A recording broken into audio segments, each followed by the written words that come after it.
Shalom Bapak Ibu semua. Saat ini kita ada di khotbah minggu bersama Moksu Willy. Dan tema khotbah minggu ini adalah tidak ada yang instan dalam hidup ini. Pernah dengar fast food atau makanan cepat saji? Nah, fast food adalah makanan siap saji yang sudah menjalani proses pengolahan awal. Sehingga jika hendak dikonsumsi, ya tinggal melakukan proses lanjutannya dalam waktu yang relatif lebih cepat. Salah satu contohnya adalah mie instan. Proses penyajiannya cepat dan tidak membutuhkan waktu yang lama. Sebenarnya, di dunia ini tidak ada sesuatu yang instan. Semuanya perlu mengalami yang namanya proses. Walaupun namanya mie instan, yang cara memasaknya hanya membutuhkan kurang lebih 3 menit. Proses pembuatan di pabrik juga tidak instan. Saudara, budaya instan memang sudah menjadi salah satu ciri kehidupan orang zaman now. Kita pun bisa menjalani kehidupan rohani yang berjalan begitu saja. Karena malas untuk bertumbuh dan akhirnya menjadi pribadi yang lebih baik di dalam Tuhan. Budaya instan di zaman now berbeda dengan pesan yang hendak disampaikan melalui khotbah hari ini. Yaitu tidak ada proses pertumbuhan rohani yang instan. Semua melalui namanya proses. So, setiap orang yang percaya kepada Kristus harus siap-siap hidup berakar, bertumbuh dan berbuah di dalam nama Tuhan. Kita baca yuk Kolose 2 ayat ke-6 dan ke-7. Kamu telah menerima Kristus Yesus Tuhan kita. Karena itu hendaklah hidupmu tetap di dalam Dia. Hendaklah kamu berakar di dalam Dia dan dibangun di atas Dia.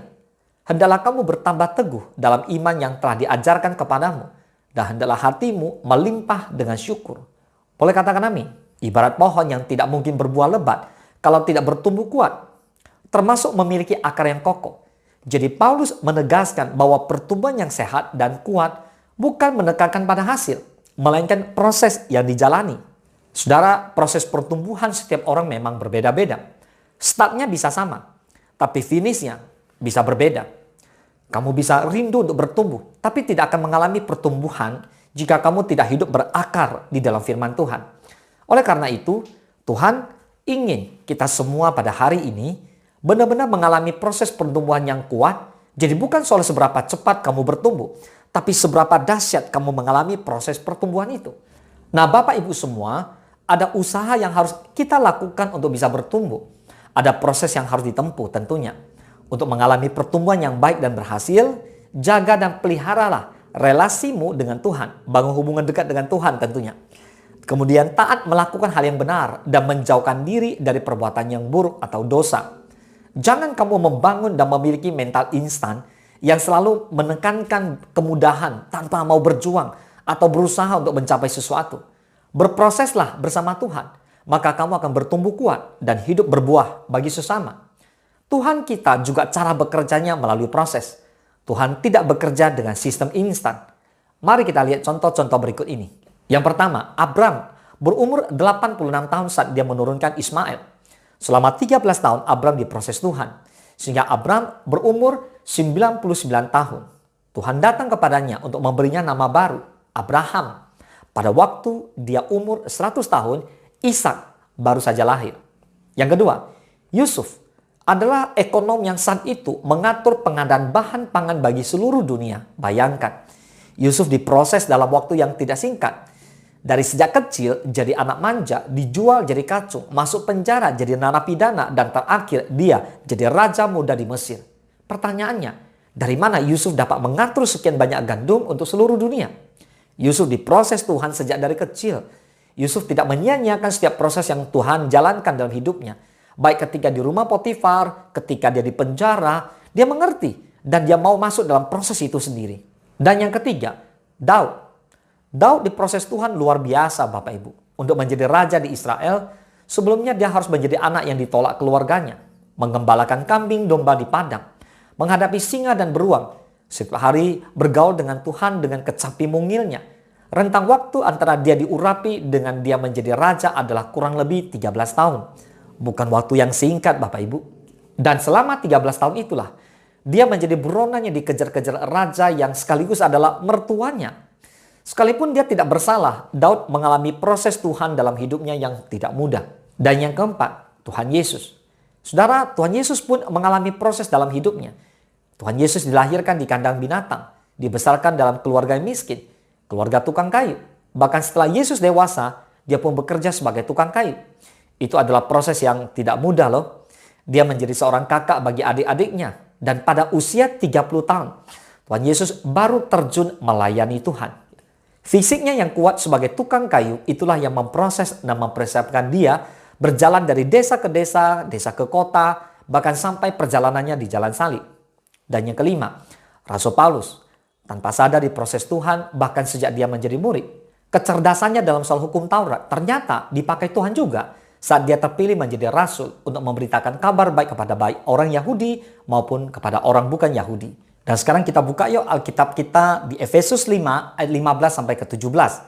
Karena itu, perhatikanlah dengan saksama bagaimana kamu hidup.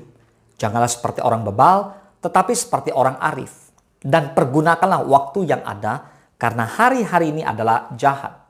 Sebab itu, janganlah kamu bodoh, tetapi usahakanlah supaya kamu mengerti kehendak Tuhan. Nah, Bapak Ibu semua, sekali lagi di Efesus ini diingatkan kepada kita semua, kita harus hidup dengan benar-benar. Kita harus perhatikan bagaimana kita hidup. Harus seperti orang arif, jangan seperti orang bebal. Dan kita harus pergunakan waktu dengan bijaksana, dengan baik sekali. Karena hari-hari ini adalah hari yang jahat. Sebab itu jangan pernah mau bodoh ya, tetapi usahakanlah supaya kita selalu mengerti kehendak Tuhan. Nah, kesimpulannya bahwa kita harus belajar tentang makna yang namanya proses.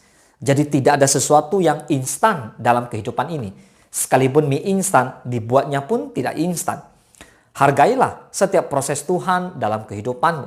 Buatlah sekolah, keluarga, lingkungan di mana kamu bekerja, lingkungan di mana kamu melayani Tuhan, dan setiap kesempatan yang ada sebagai wajan tempat semua bahan makanan itu diolah, dimasak, dipotong-potong. Baru setelah itu semua siap dinikmati oleh orang lain. Syukurilah keluargamu betapa buruk pun keadaannya. Syukurilah sekolahmu sekalipun kamu kurang berprestasi saat ini. Syukurilah setiap kesempatan yang Tuhan berikan kepada kamu. Di mana kamu bisa hidup, bisa eksis, bisa sehat, bisa bekerja, bahkan bisa melayani Tuhan. Dan mungkin kamu belum menjadi orang yang benar-benar berhasil. Tapi ingat, sesungguhnya di dalam Kristus, kamu adalah orang yang luar biasa. Kamu adalah orang-orang pilihan Tuhan.